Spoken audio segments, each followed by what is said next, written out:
Բարև ձեզ, սիրելի ժողովուրդ, Աստծու բարին ձեզ բոլորիդ, շնորհավորում եմ բոլորիդ Սուրբ Ծնունդը, ուզում եմ, որ բոլորս հստակ հասկանանք մի բան, որ հոգևորը շատ ու շատ ավելի առաջնային է, քան նյութականը։ Համոզված եմ, որ այստեղ հավաքված մարդիկ այդպես են մտածում, որ ի տարբերություն ոմանց, ովքեր ձեռքը դրած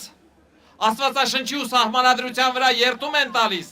իսկ իրականում այդ գրքերից մեկում գրած է մի սպանիր, ընդհանուր առմամբ Աստվածաշնչում մի միտք է դրած, մի սպանիր,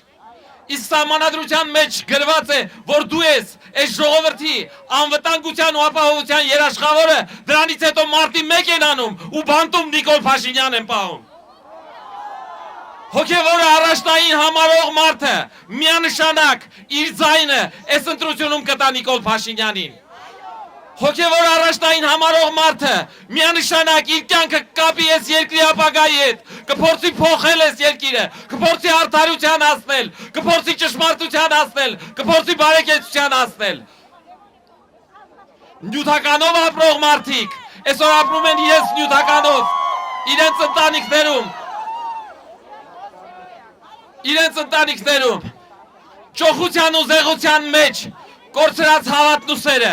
Հետևաբար սիրելի ժողովուրդ, առաջիկայում, այս տարում մեզ լուրջ փոփոխություններով հաղթանակ է սպասվում։ Հետևաբար,